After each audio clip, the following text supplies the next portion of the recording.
Hello, everyone. Welcome back again to yet another exciting episode on the channel Talks with D.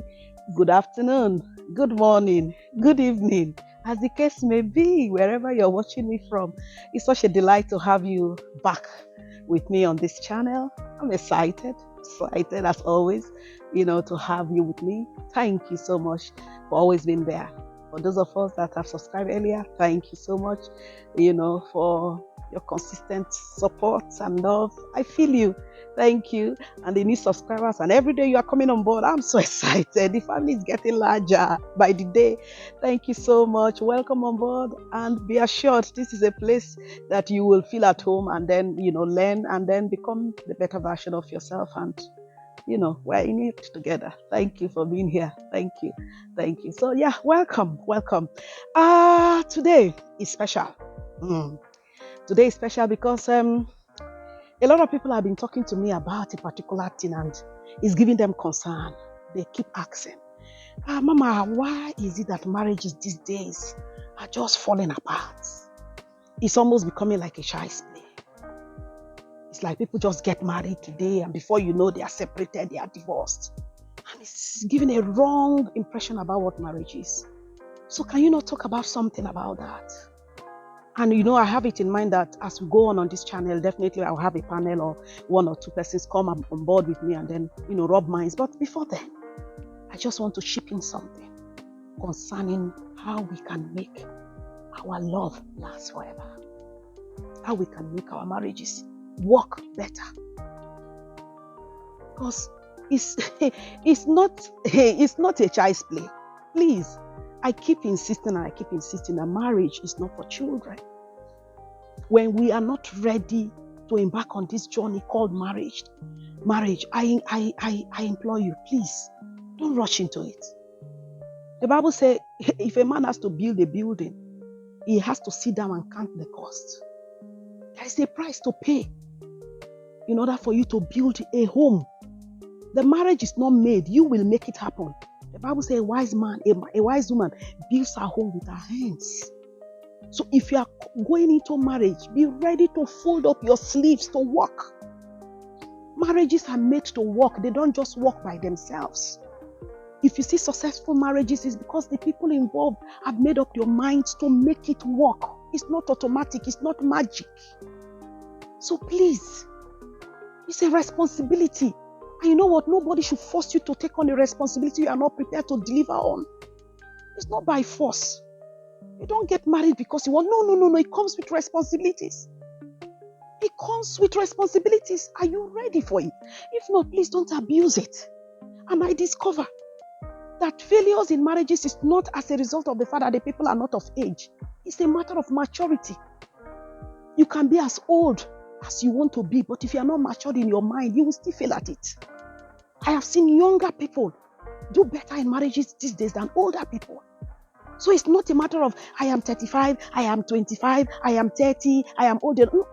It's not by that. Are you matured enough in your mind?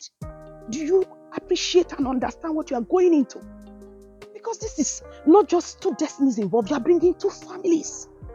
You are bringing people from everywhere to become part of what you want to build.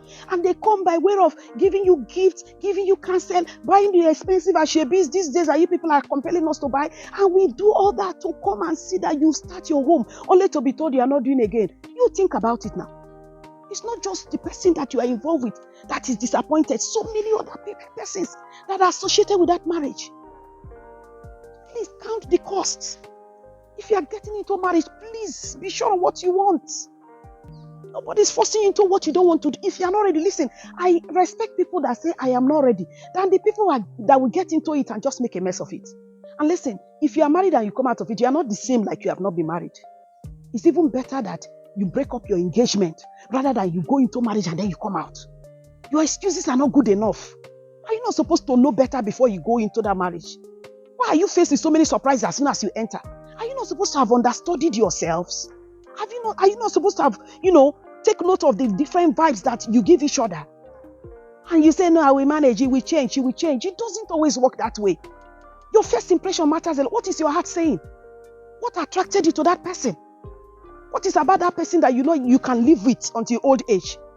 What is that person's character that you think you can tolerate and you can take it? If you have not answered these questions, why?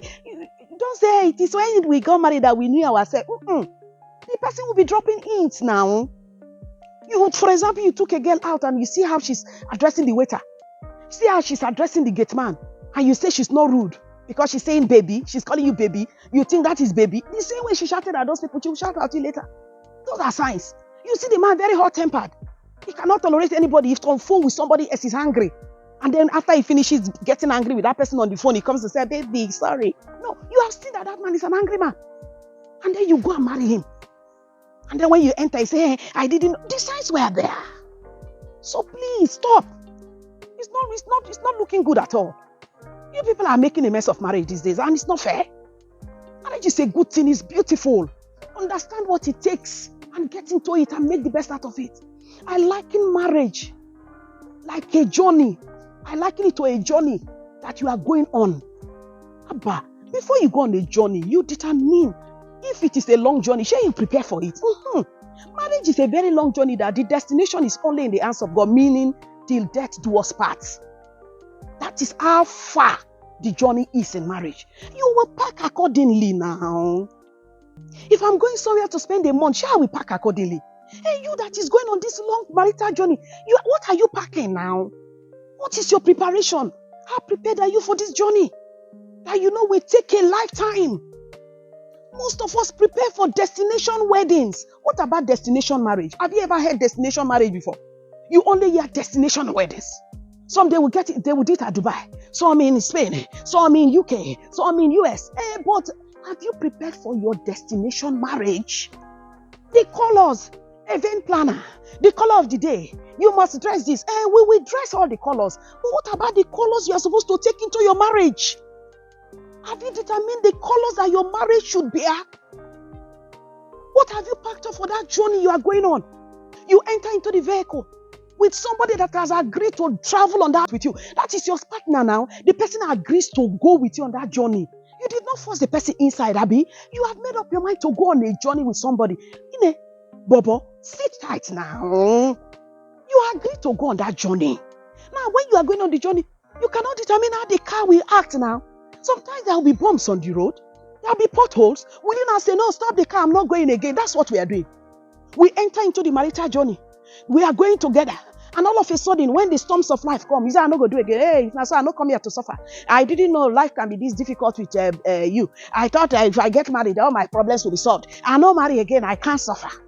Those are bumps now. Abba. You know your destiny. You are going somewhere. And because you see traffic, you say, no, I want to come down. I'm not going again. Is that how they do it? Sometimes you meet traffic. Sometimes the weather will change. Sometimes rain will fall. All manner of things. Because you don't know what happens, you see. You are just on that journey. And by the mercies of God, you have committed that journey into God's hands, that God help me to go through this journey and come back successfully. And God has gone ahead of you. And yet, because you face some difficulties, you are light from the vehicle, say, do again. That's what is happening. When we embark on that journey of marriage, we meet roadblocks, we meet potholes, bumps on the road, and the weather condition changes, and we say we are not doing again. Because we only love when the weather is fair. We only love when there is enough money to spend. No. Marriage is not like that. It's for better, for worse. We're not praying for the worst seasons, but the truth of the matter is these are events of life. They play out. They play out. In fact, how can anybody trust your love if things don't happen to shake it? So, when you are shaking in the vehicle, now something is trying your love now. Your heart is shaking, but it's not exploding inside of you because these bumps will not be forever. It will shake, but it will stop. That is the hope you are supposed to have when you are going on this marital journey. That no matter the storm, no matter the bumps on the road, I know that I will not fall off this vehicle. I have made up my mind to go on this journey with this person, and we will get our destination. If we have this mindset, honey, you will discover that, listen, you will know that that journey that you have embarked upon, you will get to your final destination, but you have to make up your mind. So what have you packed up for your marital journey? That's my question to you. But what have you packed up? Babe, what have you packed up?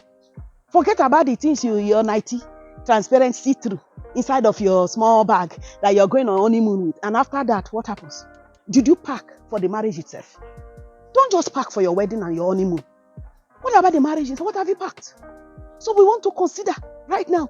What we need to keep us going is like you making sure that you have everything in the house that you know it on a daily basis, to, as you want it, you just get it and then you use it and life goes on. Because you are prepared for the journey. You have made provisions. Now, when you go on journey, don't you make provisions? You make provisions now for the journey. Not just what you wear, what you eat, and everything that makes the journey comfortable. That is how we are supposed to prepare for the marriage proper. So we are going to examine some of those things that we are supposed to have prepared and packed up that will help us on this journey. And number one is love and commitment. Love is not just, hey, butterflies in your tummy. It's beyond that. It's a decision. You have made up your mind that this person is the person I want to spend my life with. And so what happens is that you know that that love will be challenged. But you are committed to that love. So no matter what the weather looks like, that decision you have made, that commitment you have made, will keep you going. So number one thing that we must have so that we can enjoy this marital journey and make it last long and forever is that we must have true love for one another and we must be committed to that love we profess for one another. That commitment will make you to go through tough times.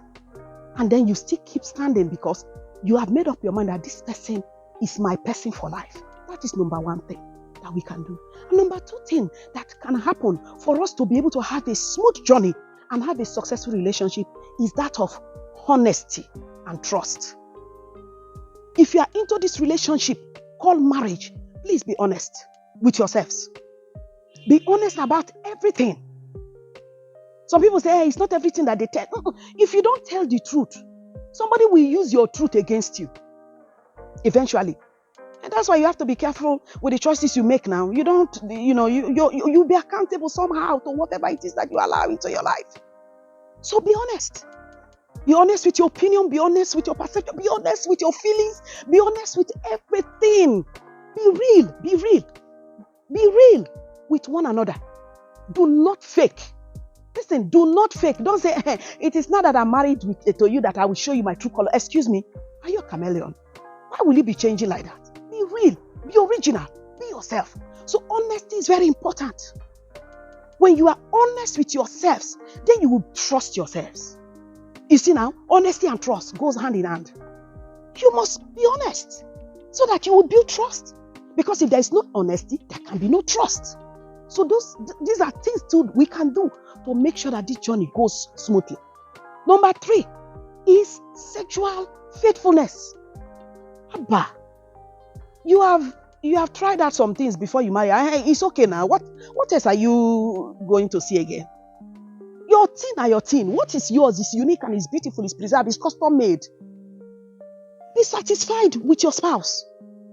Madam, be satisfied with Oga. Oga, be satisfied with Madam. What are you looking for? Which other pleasure can you derive from any other person? Nobody forced you into this marriage. So don't get married and say, my ex. What is ex? Please, all those languages, they don't work in marriage. There is no ex. You don't know nobody after the flesh. Only your husband. Only your wife. So sexual faithfulness is important. If our love and our marriage must last forever, we must be sexually faithful to one another. Honestly speaking, I think that's the greatest gift we can give to ourselves. When you preserve yourself only for your spouse, and your spouse preserve himself for you, I think that's the greatest gift you can give to one another, in marriage. Very, very important. And then another thing is selflessness. You have to be selfless. You don't have to be selfish. Some of us are selfish. We're only looking out for ourselves. I used to know a family. The woman will complain to me that the husband only dresses himself up. In fact, if you see the man, very handsome, very well kept. But it's not like that with his wife. If you're a man and you know how to look good, what about your wife? Take care of your wife now. Take care of your children. Don't put yourself first. You know what I've worked for me that I've observed in my marriage is that I put my husband first. And when I put him first, he put me first. So we're in competition on how to take care of one another. So everybody's taken care of eventually. I'm thinking for him, he's thinking for me. I don't just go out and think for myself. He does not know how to buy himself anything. I have to initiate him to buy new clothes, even to, you understand, everything he wears. I buy it. We'll go somewhere to his tailor and he wants to do one. I say, no, we'll do 4. Why? Because it will take us a long time before you do again. So we can't do one. He said, but we don't. I say, no. We have to take care of you this time around. Forget about us, we'll be fine. You can't be selfish and expect that your relationship will be sweet. No, now. Don't be selfish. Be selfless. That is one thing that you can do to make your life beautiful and sweet. Another thing we can do is to communicate. You have to be open about everything, not just about the children, not just about your dreams and your ambition and your desires and your expectations, not about the bills that have to be paid. What about you? What you are feeling like? What is happening in your life? All those things have to be discussed, have to be understood. You have to understand yourself. You have to communicate in a way that you will understand and feel yourself and be there for one another. It's very, very important. Another thing that can help us too is humility. Some of us are too proud, even with our spouse. I wonder why. I wonder what are you claiming? That you know better than your husband? That you know better than your wife? Is it your spouse that you're supposed to be competing against? Go outside and win the trophies now. But in the house, please submit to one another. Submit to one another. Submit your knowledge to one another. Don't fight to win any argument. Humility. You are humble. When your spouse sees you outside arguing and making things happen, and then you be wondering, the same man that is in the house that is so calm, even when I'm talking, is as if he doesn't know anything. I didn't know that my husband is so vast like this. The same thing with your husband. I don't know, my wife is so vast. And yet in the house, she's so humble. She doesn't even show as if she knows anything. Is it not more beautiful? Do you understand? It's very important. And then we have to practice forgiveness and patience. Listen, nobody is perfect. And we will hurt ourselves. Unintentionally so, I tell you the truth. We are human beings now. We will get angry at some point. We will be irritated at some point. We will misunderstand ourselves at some point. We will act foolishly, yes, at some point. Because sometimes you say, but you should know better, but the person's brain touched and the person behaved contrary. What's your place? Your place is to forgive and let go. If you hold on to resentment, if you hold on to anger, if you hold on to unforgiveness, listen, you are destroying the fiber of your relationship. If you hold on too tight and for too long over something that annoyed you that you did not let go, even when you eventually say, I'm over with it, you have damaged the other person. It's the truth. The Bible says, do not allow the root of bitterness spring forth from within you, because by it, so many are defiled. What does that mean? If you don't deal with it on time, it defiles more than it heals. And you are hungry, we agree. You are not happy, we agree. Your spouse have misbehaved, we agree. But my dear, let go. The journey is long. The journey is long. It's like you getting angry at the person, in the vehicle with you. And then you say, bring me down. I want to come down. I want to step down. I spark the car. You come down. You're angry, Abby. You stay, you get over it. You enter.